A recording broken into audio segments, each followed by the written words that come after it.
जय हिंद दोस्तों। आप सभी को ये गुजरी हुई दिवाली की शुभकामनाएं।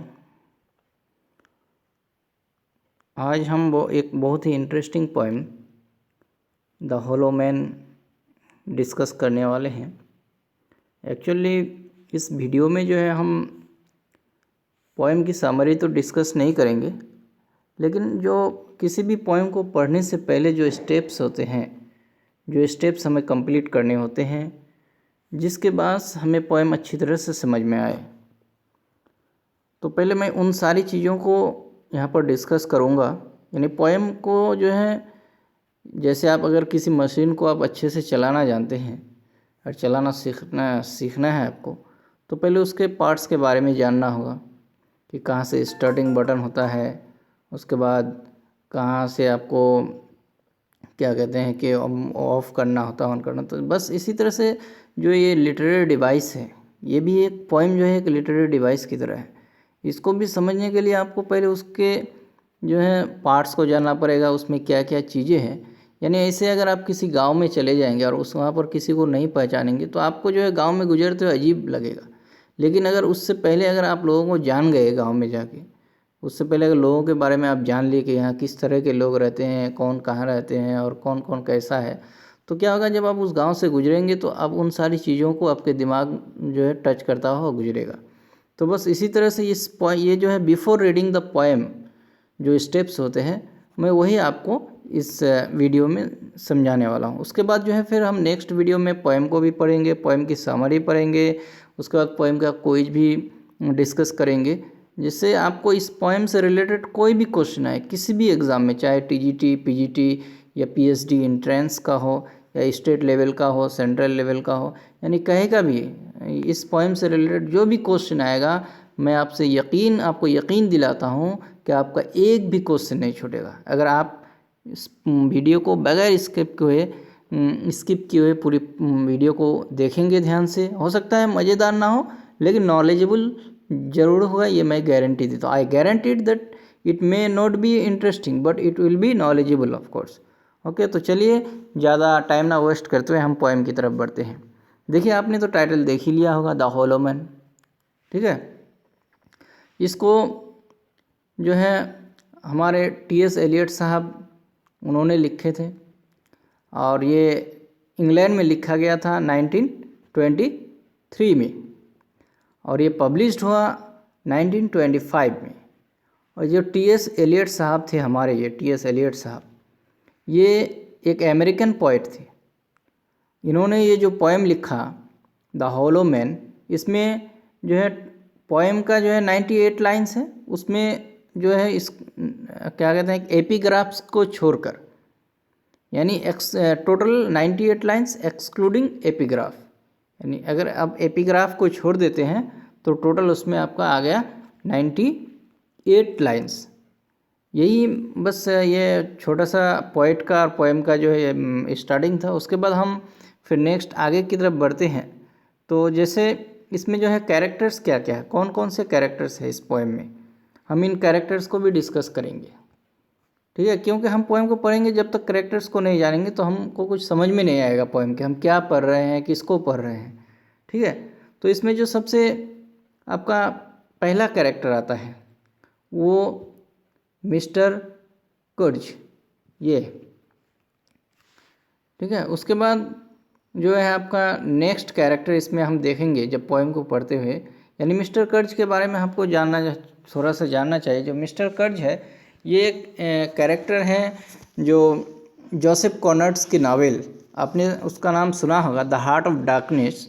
हार्ट ऑफ डार्कनेस में जो है ये एक करप्ट यूरोपियन आइवरी ट्रेडर जो अफ्रीका के थे, ठीक है, जो एक बोट में उनका डाई हो जाता, मर जाता है, वो कॉन्गो रिवर में मर जाता है, ये मिस्टर कर्ज। ठीक है, यानी ये जो है एक एलुजन्स के तौर पर यहाँ पर यूज़ किया गया है उसके मिस्टर कर्ज को लेकर जो है इस पोएम में। यानी ये जो फेल्यूर है, ज़िंदगी में फेल्यूर होता है। ठीक है, इस पोएम का जो मेन थीम है फेल्यूर और जो फेथ, उसी के ऊपर ये बहस किया गया है। मिस्टर कर्ज के बारे में आप जान लिए। दूसरा जो आपका यहाँ कैरेक्टर है द मैनेजर्स बॉय, यानी जो इन्फॉर्म करता है, आके बताता है कि मिस्टर कर्ट जो है वो he is died, the old guys has died, यानी ये जो पोएम में बताते हैं। उसके बाद जो है गाई फॉक्स का नाम आपने अगर नहीं सुना होगा, ये क्या था, एक कंस्पायरेटर था, ये एक हिस्टोरिकल कैरेक्टर है, एक conspirator to blow up British parliament in the field the gun powder plot of 1605। ठीक है, अगर आप गन पाउडर प्लॉट पढ़ेंगे 1605 तो उसमें आपको ये गाय फॉक्स का नाम दिखाई देगा। ठीक है, उसके बाद जो है British child begging for a Penney, and next character जो है मेन कैरेक्टर्स जो द होलो मैन। उसके बाद नेक्स्ट 6th नंबर ये आप देख रहे हैं, those who crossed with direct eyes to the death's other kingdom. उसके बाद then children, then the priest, then the congregation, means एक जमात, जो लोग वहाँ जो गॉड्स प्रेयर को पढ़ते हैं, ये सारी चीज़ें इसमें हैं। ये आपका कैरेक्टर लिस्ट हो गया, यानी इन सारी कैरेक्टर्स को आप जो है जब पोएम को पढ़ेंगे then you will find you can see this characters in the poem. Okay, आपको इन कैरेक्टर्स से होकर गुजरना पड़ेगा, इसलिए मैंने जो आपको कैरेक्टर्स के बारे में बता दिया। तो क्या होगा, जब आप पोएम को पढ़ेंगे तो आपको पोएम अच्छी तरह से समझ में आएगी। आप 1 या 2 बार ही पोएम को पढ़ेंगे तो पूरी समझ में आ जाएगी, बट उससे पहले आपको इन सारी चीज़ों को 2 बार 3 बार रिपीट करना होगा। उसके बाद नेक्स्ट जो है इस पोएम का थीम हम जानते हैं कि इसमें थीम्स क्या क्या है, यानी मेन जो है इसका ये किस चीज़ को लेकर ये पोएम है।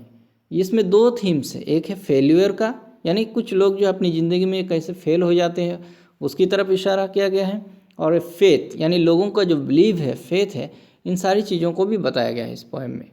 आप जब पोएम को पूरी गौर से पढ़ेंगे तो आपको समझ में आएगा कि इसमें कुछ फेल्यूर की तरफ भी इशारा किया गया है और फेथ की तरफ भी। यानी इसका जेनर, यानी ये पोएम किस टाइप का पोएम है, इसका जेनर हम देखेंगे कि जेनर क्या है इसमें। यानी ये एक एलिजी भी बोल सकते हैं हम। उसके बाद कॉरिक एलिजी हो गया, ये कॉरिक ऑड, या फिर ड्रामेटिक मोनोलॉग भी बोल सकते हैं, या फिर आपको इसको सोलिलोकी के अंदर भी पढ़ते हैं, लिरिक और मेडिटेशन। यानी ये इसका जेनर, इस पोएम का जो पूरा जेनर है, ये सारी चीज़ें। उसके बाद इसका सेटिंग आप देखेंगे, ये जो है इसको कहाँ सेट किया गया, यानी इस पोएम का जो इलाका है ये कहाँ दिखाई देता है। यानी जब हम पोएम को पढ़ते हैं तो कौन सा इमेज या कौन सा इलाका हमारे माइंड में आता है, तो वो आपका एक डिज़र्ट है बाय ट्यूमिड रिवर, यानी एक ओवरफ्लोइंग रिवर है जहाँ पर जिसे वो एक डिज़र्ट के पास, वहीं पर इसका सेटिंग पूरा इस पोएम का बताया गया। इसका टोन जो है डिस्पेयरिंग है, यानी उदासी वाला, यानी जब इस पोएम को जो होलो मैन पढ़ते हैं तो उदासी की हालत में पढ़ते हैं, वो अपने आप को उदास पाते हैं वहाँ पर। उसके बाद नेक्स्ट देखते हैं आप, यहाँ पर टोन तो हम लोग डिस्कस कर लिए। अब हम देखेंगे कि इसमें प्रोटैगनिस्ट कौन है, ये 5 नंबर पॉइंट, और एंटागोनिस्ट कौन है। ये प्रोटैगनिस्ट और एंटागोनिस्ट जो है ये द होलो मैन है। नेक्स्ट 6 नंबर, इसमें मेजर कन्फ्लिक्ट, यानी किस चीज़ को लेकर कन्फ्लिक्ट है इस पोएम में, यानी किस चीज़ के बारे में बात होती है। जैसे इसका जो आपका क्या कहते हैं कि जो थीम है, ये थीम ही इसका मेन कन्फ्लिक्ट है। एक है फेथ और दूसरा है डिस्पेयर, यानी the conflict between faith and despair. Next हम जो है अब इसका डिस्कस करेंगे आपका लिटरेरी एलिमेंट्स, यानी इसमें जो लिटरेरी एलिमेंट्स है, यानी कौन कौन सी चीज़ों को लेकर ये पोएम बना है, यानी इसमें क्या क्या लिटरेरी एलिमेंट्स हैं। ठीक है, तो सबसे पहले हम देखते हैं कि इसमें आपको एक स्पीकर देखने को मिलेगा, यानी जो स्पीकर ये है फर्स्ट पर्सन प्लूरल, यानी उई, ये वाला, यानी पूरे पोएम को आप उई से स्टार्ट होता है। उसके बाद इसका फॉर्म और मीटर, यानी इसमें आपको जो ये फॉर्म और मीटर देखने को मिलेगा, ये फॉर्म और मीटर, ये फॉर्म मीटर इसमें है, ये आपका ये फ्री वर्स में लिखा गया है, इसका फॉर्म जो है पूरा फ्री वर्स में है। और ये पोएम जो है इसको डिवाइडेड इनटू 2 पार्ट्स, यानी 2 एपिग्राफ्स और 5 पार्ट्स में इसको डिवाइड किया गया है। इसमें आपको पूरे पोएम में ये आपको मिलेगा 2 एपिग्राफ मिलेगा और आपको 5 पार्ट्स इस पोएम का मिलेगा देखने को। नेक्स्ट जो इसका लिटरेरी एलिमेंट्स है मेटाफोर है। यानी आप तो जानते होंगे मेटाफोर जो है it's a condensed form of simile. ये एक सिमिली का एक कंडेंस्ड फॉर्म है जिसमें किसी चीज़ को कंपेयर किया गया है उस तरह के डिफरेंट चीज़ से विदाउट यूज़ ऑफ एज, सो और लाइक। ठीक है, तो यहाँ पर जो दो लाइन है पोएम में, we are the hollow man, we are the stuffed man, ये मेटाफोर के तौर पर यूज किया गया है। ठीक है, यानी इनको होलोमैन और स्टाफ्ड मैन कहा गया है। जो पोएम के प्रोटैगनिस्ट और एंटागोनिस्ट है इसको होलोमैन और स्टाफ्ड मैन कहा गया है, इसलिए यहाँ पर ये एक मेटाफोर है। नेक्स्ट हम देखेंगे कि इसमें सिमिली, यानी सिमिली आपको पता है कि जब किसी दो चीज़ को कंपेयर किया जाता है बाय यूजिंग एज और लाइक। यहाँ पर देखिए एक एज लिखा हुआ है। ठीक है, यानी our dried voices when we whisper together are quiet and meaningless as wind in the dry grass or rats feet over broken glass in our dry cellar। यानी ये जो लाइन्स है आपका 6 लाइन्स, ये 6 लाइन जो है एक सिमिली है। यहाँ पर क्या कहते हैं कि ड्राई उसके वॉइस को, ये जो आप देख रहे हैं ड्राइड वॉइस उसके वॉइस को जो मीनिंगलेस और क्वाइट और मीनिंगलेस बताया गया है, और इसको कंपेयर किया गया है आपका विंड इन ड्राई ग्रास, यानी ड्राई ग्रास में जो विंड्स होता है उससे कंपेयर किया गया है। और या फिर जो रैट्स जब चलते हैं ओवर द ब्रोकन ग्लास, जब ब्रोकन ग्लास में चलते हैं उसको अपने शेलर में उसी के साथ कंपेयर किया गया है। यानी उसके वॉइस को ड्राई ग्रास में जो विंड चलता है उसके साथ कंपेयर किया गया, और रैट्स फीट के साथ कंपेयर किया गया जो उससे साउंड निकलती है। उसके बाद नेक्स्ट आपका आता है एलिट्रेशन। नेक्स्ट आपका देखेंगे एलिट्रेशन। ये एलिट्रेशन आप देख रहे होंगे 5 नंबर। ये एलिट्रेशन क्या होता है? Alliteration actually the repetition of the same sound in 2 और मोर देन 2 वर्ड्स। ठीक है, जैसे यहाँ पर रैट्स आप देख रहे हैं कि rats coat croy skin crossed steps. इस लाइन को जब हम पढ़ेंगे पूरे लाइन को, rats coat croy skin crossed steps, यहाँ पर क्या होता है repetition of C and S sound, यानी यहाँ पर सी और एस साउंड को रिपीट किया गया है बार बार। ठीक है, तो ये एक एलिट्रेशन के तौर पर यूज किया गया है। नेक्स्ट हम जो पढ़ेंगे वो है आपका नेक्स्ट आपका ये है एसोनेंस। ठीक है, यानी एसोनेंस क्या होता है कि the supplication of a dead man's hand. इस लाइन को हम देखते हैं, the supplication of dead man's hand, इसमें रिपीटेशन ऑफ एंड साउंड, यानी एंड साउंड को इसमें रिपीट किया गया है, इसलिए ये एक एसोनेंस के तौर पर है यहाँ पर। उसके बाद नेक्स्ट आपका हम डिस्कस करेंगे आयरोनी, यानी आयरोनी। Here we go round the prickly pear, prickly pear, prickly pear. Here we go round the prickly pear at 5 o'clock in the morning, substituting the mulberry। यहाँ पर substitute किया गया mulberry bush। ये जो mulberry bush आप देख रहे हैं, यानी ये जो prickly pear है, ये prickly pear को ये mulberry bush की जगह पे, यानी एक नर्सरी राइम है the mulberry bush, here we go round the mulberry bush नाम का। ठीक है, उसी नर्सरी राइम को ये कोट किया है ये पोइट, और वहाँ पर सिर्फ उसका कुछ चेंजिंग किया है। उसने क्या किया है यहाँ पर, जो प्रिकली पेयर है, ये प्रिकली पेयर आप जो बार बार देख रहे हैं, इस प्रिकली पेयर को सब्स्टिट्यूट कर दिया है किससे, ये किसके जरिए, ये मलबरी बुश, ये जो मलबरी बुश था यहाँ पर, लेकिन उसको उसने प्रिकली पेयर से सब्स्टिट्यूट कर दिया है, इसलिए जो है ये लाइंस एक आयरोनी है। ठीक है, और एल्यूजन्स क्या क्या है इसमें। ठीक है, आप ये देख रहे होंगे 8 नंबर में एल्यूजन्स, यानी एल्यूजन्स मतलब इशारा। ठीक है, जो किस चीज़ की तरफ यहाँ पर हमको इशारा किया गया है, यानी कौन सी चीज़ बताए गए हैं, कौन से कोई एल्यूजन्स एक्चुअली क्या होता है कि हम जब किसी चीज़ को बताते हैं किसी दूसरे चीज़ की तरफ इशारा करके। ठीक है, जैसे जो आपका फर्स्ट एपिग्राफ आप देखेंगे तो फर्स्ट एपिग्राफ, ये पहला एपिग्राफ क्या है, ये लिया गया है आपका जोसेफ कॉर्नर्स का एक नावल हार्ट ऑफ डार्कनेस। ठीक है, ये जो पहला एपिग्राफ है वो एपिग्राफ हार्ट ऑफ डार्कनेस से लिया गया है। अगर आप हार्ट ऑफ डार्कनेस पढ़ेंगे ठीक है। तो मिस्टर कर्ज जो होता है, मिस्टर कर्ज या मिस्टर कुर्ज, वो मिस्टर कुर्ज का कैरेक्टर हमको देखने को मिलेगा हार्ट ऑफ डार्कनेस में। ठीक है। तो पहला एपिग्राफ हो गया आपका जो एक एल्यूजन्स है। दूसरा जो सेकंड एपिग्राफ है, एक गाय फॉक्स, देख रहे होंगे आप, Guy Fawkes a the gun powder plot of 1605। जो गन पाउडर प्लॉट था 1605 का, उसमें ये एक हिस्टोरिकल कैरेक्टर है। ठीक है। उसके बाद लाइन्स आपका पोएम जब पढ़ेंगे, पोएम में देखेंगे लाइन 15 to 16, है ना। ये एल्यूजन्स है, यानी इशारा किया गया किसकी तरफ, ये कैंटो 3 ऑफ डांटेस इन्फर्नो, यानी डांटे का जो इन्फर्नो है उसके कैंटो 3 की तरफ ये उसमें इशारा किया गया है। नेक्स्ट आप देखेंगे और उसके बाद आपका आ गया ये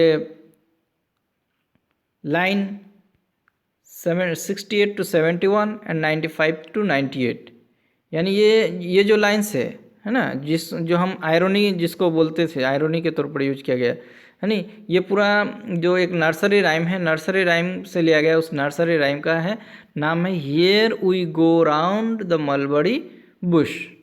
ठीक है। ये एक नर्सरी राइम से लिया गया है, यानी उसी नर्सरी राइम का निशानदेही की गई है यहाँ पर, निशानदेही।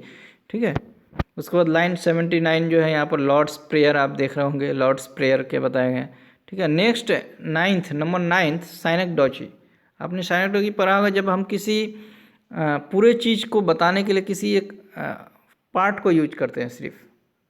ठीक है। यानी अगर मान लीजिए किसी क्लास में जाते हैं तो हम बोलते हैं कि आज कितने सर दिख रहे हैं, यहाँ पर कितने सर दिख रहे हैं, यानी how many heads are here, means ये नहीं कि कितने हेड्स, इसका मतलब यानी हम पूरे बच्चों को काउंट करने के लिए बोलते हैं कि हेड्स गिनो, कितने हेड्स है। ठीक है। यानी हम इस हेड्स को यूज करते हैं पूरे बॉडी के लिए।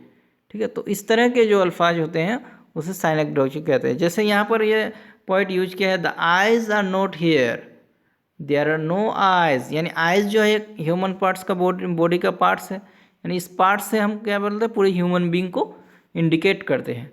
तो ये जो है आपका एक साइनेक्डोची हो गया। उसके बाद 10 नंबर हम देखेंगे, नंबर 10 इज पर्सनिफिकेशन। ठीक है। Personification, we are the hollow man, we are the stuff man. अब यहाँ आपके दिमाग में एक क्वेश्चन आ रहा होगा, अगर आपने ध्यान से पूरे वीडियो को देखा होगा। इससे पहले हमने एक चीज़ बताया था आपको, याद होगा, ये मेटाफोर है ना, मेटाफोर बताए थे ना। मेटाफोर में भी हमने यही एग्जाम्पल दिया था, we are the hollow man, we are the stuffed man. अब अगर मान लीजिए आपको एक कन्फ्यूजन हो सकता है कि अब आप इसको पर्सनिफिकेशन भी बोल रहे हैं, फिर दूसरी तरफ आप इसको मेटाफोर भी बोल रहे हैं, तो कैसे हो एक ही चीज़ दो चीज़ों में एग्जाम्पल कैसे हो सकता है? हाँ, हो सकता है। कैसे? यानी अगर हमको एग्ज़ाम में मान लीजिए अगर एक ऑप्शन, ये दोनों ऑप्शन एक साथ नहीं रहेगा, ये आप श्योर मान के चलिए। क्योंकि अगर यहाँ पर पर्सनिफिकेशन इसलिए कि अगर आप इधर से देखेंगे, ये होलो मैन की तरफ से या स्टाफ्ड मैन की तरफ से देखेंगे, ठीक है, ये होलो मैन और स्टाफ्ड मैन जो है ये उई यानी बोल रहा है, ये इसके अंदर वॉइस आ रहा है। एक्चुअली होलो मैन और stuffed man they have no voice, ये बेजान चीज़ें हैं। ठीक है। इनएनिमेट ऑब्जेक्ट्स है ये सब, या जिसको एब्स्ट्रैक्ट चीज़ें बता सकते हैं आप इसको। ठीक है। यानी इन चीज़ों में जान नहीं होता है, लेकिन फिर भी ये जो है बोल रहा है कि we are the hollow man, we are the stuffed man. इस हिसाब से जो है यहाँ पर इसको हम बोल सकते हैं पर्सनिफिकेशन। अब उसको मेटाफोर कैसे बोलते हैं? फिर मेटाफोर उस तरह से बोलते हैं कि ये पोएम जो है एक्चुअली क्या कहते हैं कि ये बैटल फील्ड के बारे में या आर्मीज़ लोग जो वहाँ के लोग बोलते हैं, यानी वहाँ के लोग जो है अपने आप को एक्चुअली ये लोग जो ह्यूमन बींग हैं उस एज के वर्ल्ड वॉर 1 के बाद, वो ह्यूमन बींग्स जो है अपने आप को होलो मैन से कंपेयर कर रहे हैं, अपने आप को स्टाफ्ड मैन से कंपेयर कर रहे हैं। यानी जब वो अपने आप को बता रहे हैं कि हम होलो मैन हैं, हम स्टाफ्ड मैन हैं, यानी वो जब अपने तरफ इशारा करके बता रहे हैं, तब ये एक मेटाफोर है। ठीक है। अब नेक्स्ट जो है लास्ट वाला आप देख लेंगे, ओनोमोटोपोइया, यानी ये जो है इसमें ओनोमोटोपोइया की भी बातें की गई है। यानी क्या बोलते हैं, note with bang but with A Whymper, यानी ये जो दो वर्ड्स है आपका बैंग और व्हिम्पर, ठीक है, ये साउंड्स की तरफ इशारा करता है यानी इससे जो है हम साउंड समझ में आता है। तो इस तरह के जो वर्ड्स होते हैं वो ओनोमोटोपोइया होते हैं। ठीक है फ्रेंड्स, ये आपका पोएम हो गया। यहाँ से बस आप अब नेक्स्ट पोएम को रीड करेंगे, पढ़ेंगे, तो I hope you can understand the poem. When you will read the poem you will go through these things and your mind will hit with these things, with the literary devices and with the characters and with the themes also. Okay, whenever you will read the poem, जब भी आप poem को पढ़ेंगे अब next in सारी चीज़ों को देखने के बाद, तो आपके दिमाग में ये सारी चीज़ें हिट करेगा कि हाँ ये जो लाइन है ये क्या है, ये कौन सा लिटरेरी डिवाइस में आता है, ये जो पोएम है इसमें क्या थीम है, ये किस थीम की तरफ इशारा करता है, इसमें जो ये कैरेक्टर है ये कौन सा कैरेक्टर है, क्योंकि हमने कैरेक्टर को भी आपको डिटेल्स में बता दिया। तो आप जो है नेक्स्ट रीड कीजिए पोएम को। उसके बाद in the next video I will give you the summary of the poem. मैं आपको इस पोएम का समरी भी दे दूंगा, ठीक है। तो उसके बाद फिर हम तीसरे वीडियो में, in third video will discuss the questions, most important questions हम डिस्कस करेंगे। और आई होप कि किसी भी एग्ज़ाम में इस पोएम से रिलेटेड, मैं आई गारंटी यू 100% कि इस पोएम से रिलेटेड कोई भी क्वेश्चन आपका छूटने वाला नहीं है किसी भी एग्ज़ाम में, ठीक है। तो लास्ट में मेरे आपसे यही रिक्वेस्ट है कि आप जो है अगर अभी तक मेरे चैनल को सब्सक्राइब नहीं किया है तो वहाँ सब्सक्रिप्शन की एक बटन होगी। आप तो बहुत अच्छे, आप लोगों को यूट्यूब के बारे में अच्छा नॉलेज है, हमें पता है। तो आप जो उस बटन को क्लिक कर दीजिएगा और उसमें बेल आइकन को भी क्लिक कर दीजिएगा, और इसको वीडियो को लाइक और शेयर करना मत भूलिएगा, क्योंकि इससे हमको एक कॉन्फिडेंस मिलेगा कि आप मुझे नेक्स्ट वीडियो बनाना है या नहीं, ठीक है। आहिस्ते आहिस्ते हम और डेवलप करेंगे, अच्छे से अच्छे आपके लिए क्वालिटी वाला वीडियो बनाएंगे, ठीक है। आप क्वालिटी हो गया, मेरी आवाज़, मेरा लैंग्वेज, इन सारी चीज़ों की तरफ ध्यान मत दीजिए। आपका मेन फोकस होना चाहिए कि what is the knowledge here, your core focus should be in the core of the knowledge. And knowledge में ही आपका कि आपको इसमें कोई कौन सी इन्फॉर्मेशंस मिल रहे, just you have to focus on the information. आप इन्फॉर्मेशन की तरफ फोकस कीजिए। ओके, ठीक है। ज़्यादा वीडियो को लंबी ना करते हम यही से वीडियो को ख़त्म करते हैं। ओके, जय हिंद।